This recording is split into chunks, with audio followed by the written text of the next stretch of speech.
मैं इस धोखे पर हज़रत मौलाना मुफ्ती मोहम्मद इस्माइल की मज़म्मत करता हूँ और हमेशा हमेशा के लिए उनका साथ छोड़ने का ऐलान करता हूँ। साई चैतन्य पैरामेडिकल कॉलेज लेकर आया है पैरामेडिकल काउंसिल और सरकारी नौकरियों के लिए उपयोगी पाठ्यक्रम।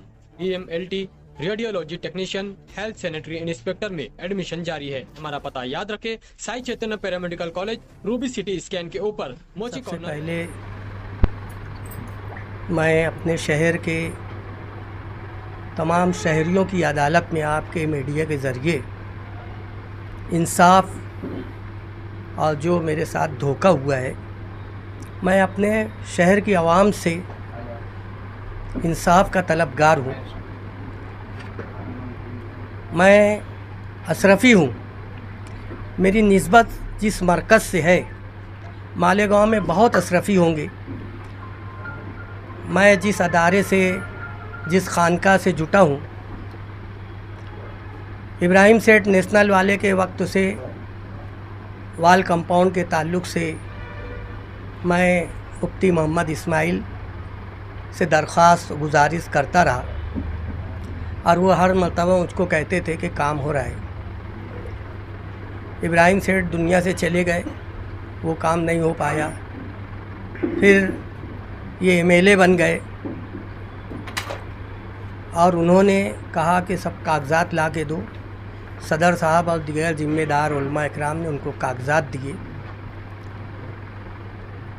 गालिबन सितंबर में जब वो उम्रे पे जा रहे थे, जिस दिन हज़ार खोली पहली गली का संग बुनियाद रखा गया, उससे 1 घंटा पहले मुफ्ती मोहम्मद इस्माइल और वहाँ के शेखुल हदीस मौलाना इफ्तिखार जामई साहब के हाथ से वहाँ का संग बुनियाद रखा गया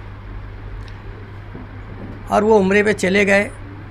उसके बाद ये तय हुआ था कि ये काम साजिद अब्दुल रशीद देखेंगे।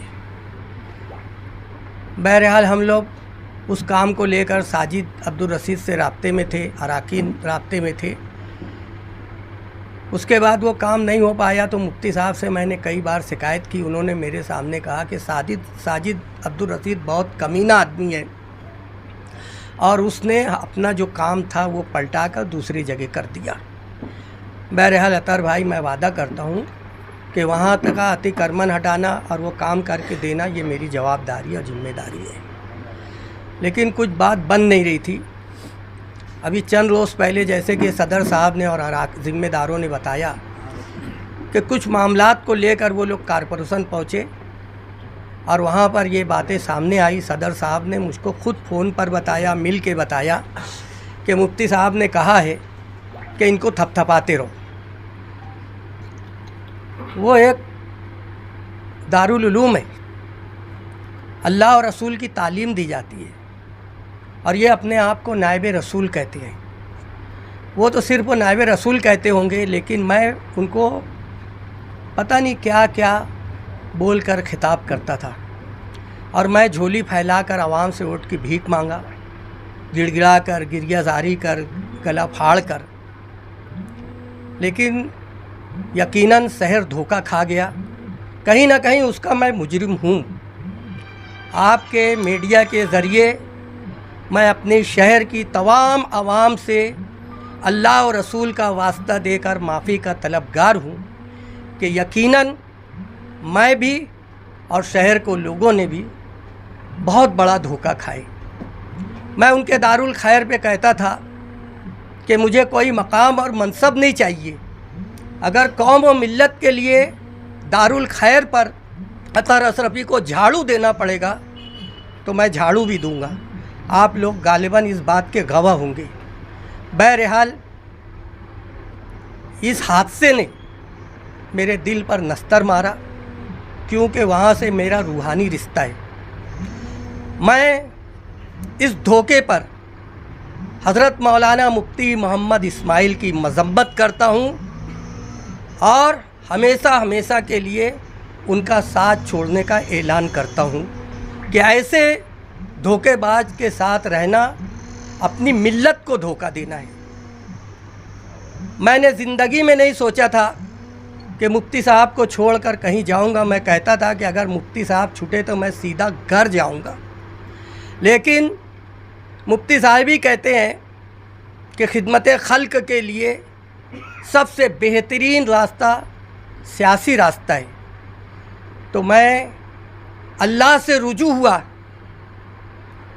दिल मुतमईन नहीं था, अभी भी मैं बता नहीं सकता कि मेरी कैफियत क्या है, लेकिन अल्लाह से रुजू होने के बाद मेरे दिल ने चाहा, कभी सोचता था कि मैं घर वापस हो जाऊं, यानी मैं होश संभाला जब से कांग्रेस था, आज की राष्ट्रवादी के साथ हो जाऊं, यानी मेरी घर वापसी हो जाए। लेकिन अल्लाह से रुजू होने के बाद मेरा दिल, दिमाग, मेरा रूह, मेरी ज़मीर ने ये फ़ैसला किया कि जिस पार्टी के जियाले वर्करों ने कभी पाप के घड़े का, कभी बैटरी लेके 52 काम को ढूंढने का, इस तरह की तमाम तर जद्दोजहद करने के बाद 1,17,000 से ज़ायद वोट जिन लोगों ने दिलवाया, मैं उनके साथ था, वो मेरे साथ थे। तो अगर आवाम को बचाना है और वाकई में हमें मिल्लत का और मुल्क का दर्द है, तो मेरी सोच बनी कि मैं समाजवादी पार्टी से जुटूं, और मैंने फ़ैसला किया और मेरा फ़ैसला आपके सामने है। आप सबके सामने मैं ये वादा करता हूँ कि ज़िंदगी की आखिरी सांस तक मैं खानवादे निहाल अहमद के ज़ेरे साया परवान चढ़ने वाले लोगों के साथ, चाहे उनके वर्कर हों या घर के लोग हों, वफ़ादारी, दयानतदारी, ईमानदारी से चलूँगा, सिर्फ़ इस मकसद के लिए कि मेरे शहर का भला हो, मिल्लत का भला हो। मैं इंशाअल्लाह ताला एक मामूली, वो मुझे सरपरस्त माने, जो भी माने, लेकिन इंशाअल्लाह ताला उम्र में मेरे से बहुत छोटे हैं, लेकिन अल्लाह ने उन लोगों को एक मकाम दिया, एक कुर्सी दी है। और मेरे वालिद साहब अलैहि रहमा हमेशा कहते थे, जिसकी कुर्सी है उस मकाम और उन मनसब के मुताबिक उनको मानना चाहिए। तो वो मेरे लीडर हैं, शान हिंद मोहतरमा शान हिंद साहिबा मोहम्मद मुस्तफ़ा अल-मारूफ मुस्तकीम डिग्नेडी, और इनके सरपरस्ती करने वाले साजिदा मैडम साहब और तमाम वर्कर निहाल साहब के, मैं सब उन सब के मातहत रह कर काम करूँगा, इस मकसद के तहत कि मेरे शहर का भला हो, मिल्लत का भला हो, इंशाअल्लाह ताला।